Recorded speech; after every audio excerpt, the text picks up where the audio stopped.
High, আমি সুস্মিতা। আমার চ্যানেলে তোমাদের সবাইকেই স্বাগত। আজকের রেসিপি চিকেন স্টু। এই রেসিপিটা কিন্তু খুবই হেলদি অ্যান্ড টেস্টি। আজকে তোমাদের সাথে শেয়ার করব একদম কলকাতা স্টাইল চিকেন স্টু। এই জন্য ভিডিওটি স্কিপ না করে শুরু থেকে শেষ পর্যন্ত দেখার অনুরোধ রইল।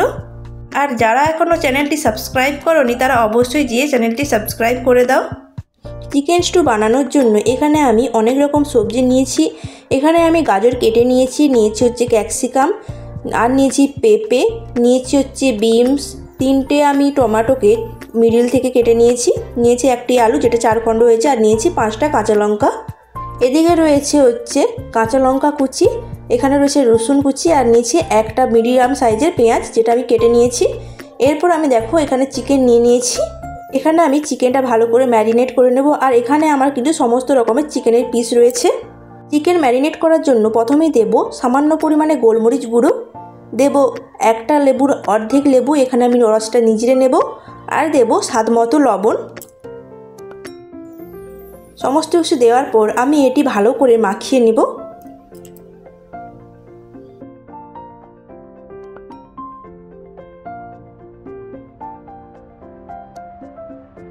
মাখানো হয়ে গেছে, এটি আমি ঢাকা দিয়ে রেখে দেব 30 মিনিটের জন্য। এরপর আমি কড়াই বসিয়ে দিয়েছি, দিয়ে দেব 1 চামচ সাদা তেল, দেব 2টো তেজপাতা, আর দেব 2টো দারচিনি, 3টে এলাচ যেটা আমি ফাটিয়ে রেখেছিলাম, 3টে হচ্ছে লবঙ্গ, আর দেব 7-8টার মতো গোটা গোলমরিচ। সমস্ত কিছু নেওয়ার পর আমি এটি হালকা নেড়েচেড়ে ভেজে নেব। এরপর আমি এখানে দিয়ে দেব কেটে রাখা পেঁয়াজ আর রসুন কুচি।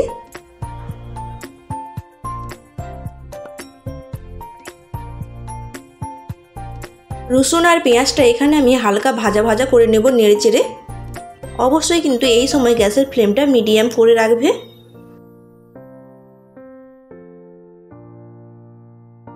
এখানে আমি পেঁয়াজ আর রসুনটা কিন্তু 1 মিনিট ধরে হালকা নেড়েচেড়ে নিয়েছি। এরপর আমি দিয়ে দেব এখানে ম্যারিনেট করে রাখা চিকেন। এরপর আমি চিকেনটা ভালো করে নেড়েচেড়ে নেব। চিকেনটায় তুমি যত ভালো করে নেড়েচেড়ে নেবে এখানে কিন্তু চিকেন থেকে জল বেরোতে শুরু করবে, আর ধীরে ধীরে কিন্তু চিকেনের কালারটাও চেঞ্জ হয়ে যাবে।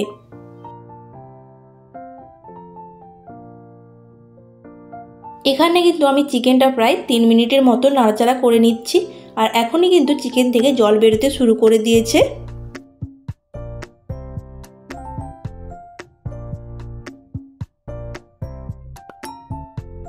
এরপর আমি চিকেনে দিয়ে দেব কেটে রাখা আলুটি আমি চিকেনের মধ্যে ভালো করে নেড়েচেড়ে নেব।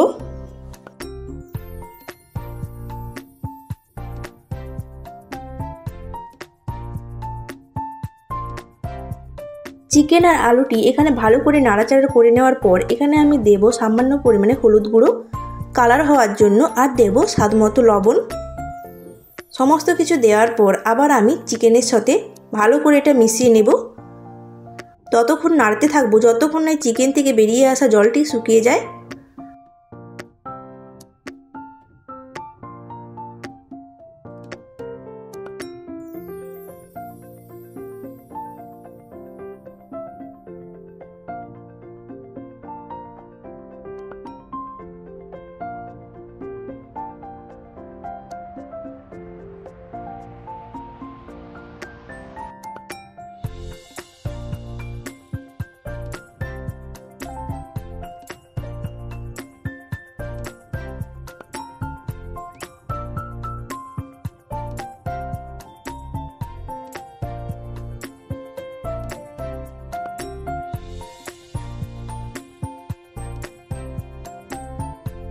অনেকক্ষণ ধরে চিকেনটা নাড়াচাড়া করার পর কিন্তু এখানে জলটা প্রায় শুকিয়ে এসছে। এখানে আমি সমস্ত কেটে রাখা সবজিগুলো দিয়ে দেব। প্রথমে দিচ্ছি কেটে রাখা পেঁপে, এরপর দেব বিনস, এরপর দেব গাজর, তারপরে কেটে রাখা ক্যাপসিকাম, দেব কেটে রাখা টমেটো, আর দেব 5টা কাঁচা লঙ্কা। সমস্ত কিছু দেওয়ার পর এটি আমি ভালো করে মাংসের সাথে নেড়েচেড়ে নেব।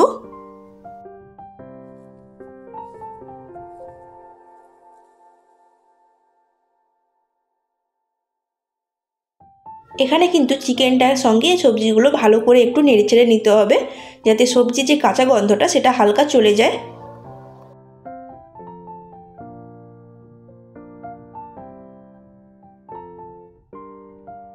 আমি কিন্তু 2 মিনিট ধরে ভালো করে চিকেনের সাথে সবজিটি নেড়েচেড়ে নিয়েছি। এখানে আমি দিয়ে দেব পরিমাণ মতো জল।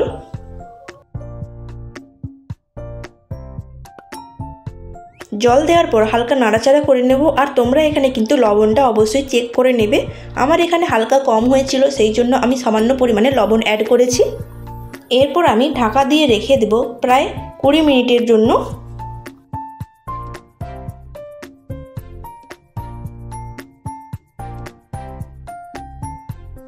অন্যদিকে দেখো আমি একটা তাওয়া বসিয়ে দিয়েছি। এখানে আমি দেব 2 চামচের মতো গোটা জিরে।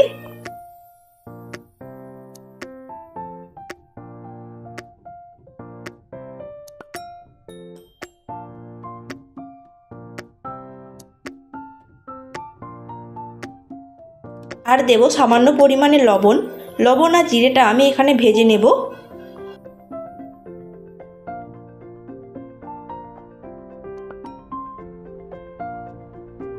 লবণ আর জিরেটা হালকা ভাজা ভাজা হয়ে এলে আমি এখানে ভাজা জিরেটা গুঁড়ো করে নেব।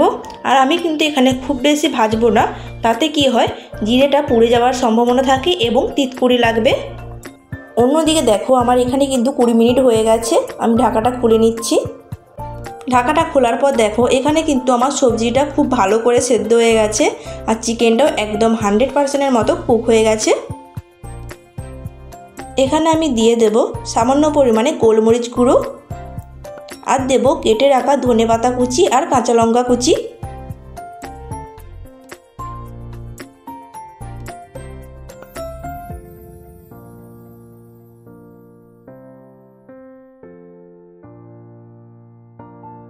সমস্ত কিছু দেওয়ার পর আমি এখানে হালকা নাড়াচাড়া করে নেব।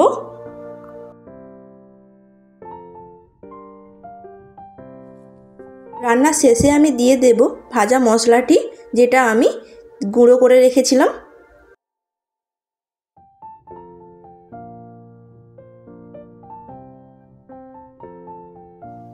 মশলাটি হালকা নাড়াচাড়া করে নেওয়ার পর এখানে আমি লো মিডিয়ামে রেখে দেব।